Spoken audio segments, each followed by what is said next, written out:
हरियाणा में आखिरकार भारतीय जनता पार्टी को बड़ी जीत तो मिल गई, लेकिन हरियाणा में भारतीय जनता पार्टी की ये जीत क्या अधूरी रहने वाली है और क्या वाकई बीजेपी में अब सीएम पद को लेकर बड़ी दरार देखने को मिल रही है। आखिरकार मुख्यमंत्री का चेहरा कौन, क्योंकि बीजेपी ने जैसे तैसे बढ़त तो बनाई, जैसे तैसे उन्होंने तमाम राजनीतिक पार्टियों को धूल तो चटा दी, लेकिन सवाल तो साहब यही खड़ा हो रहा है ना कि मुख्यमंत्री बनाने में आप देर क्यों कर रहे हैं। क्या आपको लग रहा है कि नायब सिंह सैनी को नहीं किसी और को मुख्यमंत्री बनाना चाहिए, क्योंकि मुख्यमंत्री की रेस में तमाम कई बड़े नेता शामिल हैं। अनिल विज तो कह ही चुके हैं, राव इंद्रजीत का नाम सामने आ रहा है, उनकी बेटी आरती सिंह का नाम भी सामने, उन्हें क्या डिप्टी सीएम बनाया जाएगा। लेकिन इन सब के बीच में विधायकों को लेकर तो बड़ी खबर सामने आ ही रही है। इसके साथ ही साथ बीजेपी में बगावत की खबर सामने आ रही है, और बीजेपी में जो बगावत हो रही है,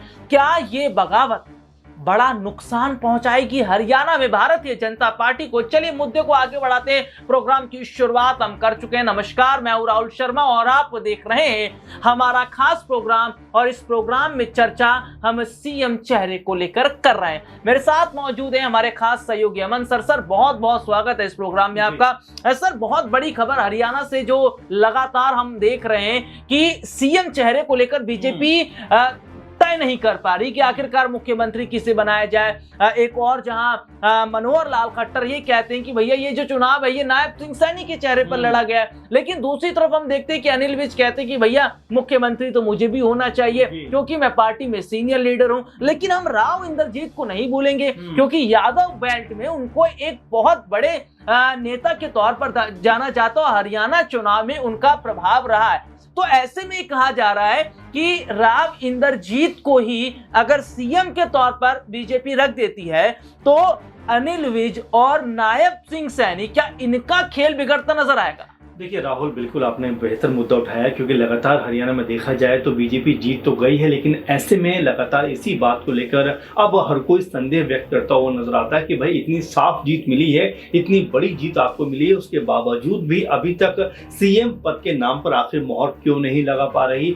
बीजेपी। और ये देखिए यही बीजेपी, जब कांग्रेस पार्टी अगर इस तरह से 2-4 दिन डिले कर देती तो लगातार उनके ऊपर हमलावर रहते कि भाई आपको अगर पूरा बहुमत मिला है तो मुख्यमंत्री का नाम बताने में आखिर आपको झिझक कैसी है। वही अब बीजेपी के अंदर खाने में देखने को मिल रहा है कि लगातार मीटिंग का दौर चल रहा है। कई सांसद कभी नजर आते हैं दिल्ली के अंदर, कभी जो विधायक है वो नजर आते हैं, कभी जो नायब सिंह सैनी है वो नजर आते हैं। यानी कि एक ऐसा माहौल बना हुआ है कह सकते हैं बीजेपी के अंदर कि जिसमें सब कोई अपना दावा पेश करते हुए नजर आ रहा है। राहुल, राव इंद्रजीत का आपने जिक्र किया, मुझे याद आता 2013 में जब कांग्रेस पार्टी छोड़कर बीजेपी में वो शामिल होते हैं, उसके बाद से लगातार बीजेपी को मजबूत करते हुए नजर आते हैं। 2014 में बीजेपी आती है, 19 में बीजेपी आती है, और अब भी बीजेपी एक बार फिर आती है। और इसमें सबसे बड़ा योगदान अगर देखा जाए तो दक्षिण हरियाणा का नजर आता है। हर बार जो अहिरवाल बेल्ट है वो बीजेपी को सपोर्ट कर रही है। अभी भी अगर देखा जाए तो 11 में से 10 सीटें जो अहिरवाल बेल्ट की हैं वो बीजेपी को मिलती है। दक्षिण अगर हम हरियाणा की बात करें तो 28 में 23 सीटें बीजेपी को मिलती हैं। अब और क्या चाहिए आपको?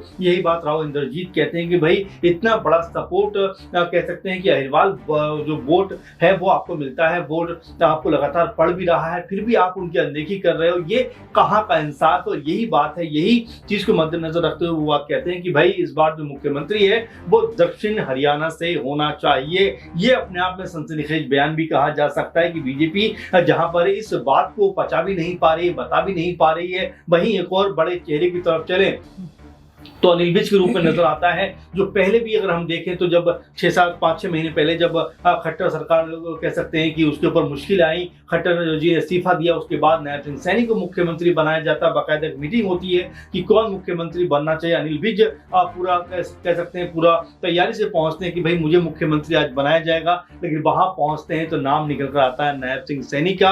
अनिल विज इतना नाराज हो जाते हैं कि सरकारी गाड़ी भी छोड़ देते हैं, अपनी प्राइवेट गाड़ी को बुलाते हैं, उससे घर जाते हैं। यानी कि एक तरीके से उनका मोह भंग होता हुआ दिखाई पड़ा। और उससे बड़ी बात की नायब सिंह सैनी सरकार में कोई बड़ी जिम्मेदारी भी अनिल विज के हाथ में नहीं आई। तो आप समझ सकते हैं राहुल की यहाँ पर जो सीएम पद को लेकर जो खेल है वो बीजेपी के लिए अब लगातार मुश्किलें पैदा करता चला जा रहा है कि जीत मिलने के बाद उस जीत को संभालना मेरे ख्याल से बीजेपी के लिए मुश्किल हो रहा है। क्योंकि कल परसों हम प्रोग्राम कर रहे थे, हमारे दर्शक ने कहा था कि कह सकते हैं कि अनिल विज को 15-16 सीटें लेकर कांग्रेस पार्टी में शामिल हो जाना चाहिए और सरकार यहाँ पर कांग्रेस की बन जानी चाहिए। तो यानी कि इस तरह की बातें भी लोग करते हुए नजर आ रहे हैं। क्योंकि राव इंद्रजीत भी पहले भी ये बात कह चुके हैं कि भाई उनके तरफ अगर देखा जाए तो अच्छे खासे विधायकों की संख्या है, वहीं अनिल विज भी ये बात कहते रहे। तो ऐसे में बीजेपी के तालमेल बैठाना मुझे लगता है राहुल बड़ा मुश्किल होता चला जा रहा है। कई नाम ऐसे निकल कर आ रहे हैं। आप देखिए राव इंद्रजीत की बात करते हैं कि जाहिर बात है कि अहिरवाल बेल्ट की वो बात कर रहे हैं और यही बात है कि बीजेपी की तरफ वो देख रहे हैं कि भाई उनकी तरफ भी निगाहें की जाए कि जो उम्मीद लेकर वो कांग्रेस पार्टी छोड़कर बीजेपी में शामिल हुए, यहाँ पर बीजेपी को भी उनकी तरफ ध्यान देना चाहिए। भाई उनकी बेटी की बात करें, अटेली से चुनाव लड़ती है आरती, वो भी चुनाव जीती हुई नजर आती है। तो यहाँ पर क्या बीजेपी अनिल विज खेमा, राव इंद्रजीत खेमा इनको मनाने में कामयाब हो पाएगी? और देखिए यहाँ पर एक बड़ी अपडेट भी राहुल है कि राव इंद्रजीत के घर पे बकायदा 8-10 जो विधायक हैं बीजेपी के वो मिलने पहुंचते हैं। यानी कि अपने शक्ति प्रदर्शन जो है वो एक तरीके से राव इंद्रजीत दिखाते हुए नजर आ रहे हैं कि अगर बीजेपी ने उनकी अनदेखी की तो यहाँ बीजेपी को भारी नुकसान उठाना पड़ सकता है। बीजेपी को भारी नुकसान उठाना पड़ सकता है। प्रोग्राम की शुरुआत हम कर चुके हैं और बात हो रही है अगर सीएम चेहरे को लेकर तो बात विधायकों की होनी भी जरूरी है, क्योंकि एक एक विधायक की पार्टी में अहमियत बहुत ज्यादा होती है और यही विधायक हैं जो पार्टी के साथ रहकर इनके दम पर सरकार पार्टियां बनाती हैं। और विधायकों का जिक्र अगर हम कर रहे हैं तो क्या विज के पास में इतने विधायक हैं कि वो मुख्यमंत्री बनना चाहें तो बन सकते हैं? क्या नायब सिंह सैनी के पास इतने विधायक हैं कि वो मुख्यमंत्री बनना चाहें तो वो बन सकते हैं? लेकिन मामला फंस रहा है राव इंद्रजीत पर। भैया राव इंद्रजीत को हम दरकिनार नहीं कर सकते। राव इंद्रजीत के पास विधायक कितने हैं? 15 हैं, 16 हैं, 10 हैं, 12 हैं। ये क्या वाकई जो आंकड़े हम गिनवा रहे हैं? देखिए मेरे साथ सर इस वक्त मौजूद है। सर जब एक खबर हम इस पर चर्चा कर रहे थे तो 15 से 16 विधायक कुछ विज के साथ की बात बताई जा रही थी।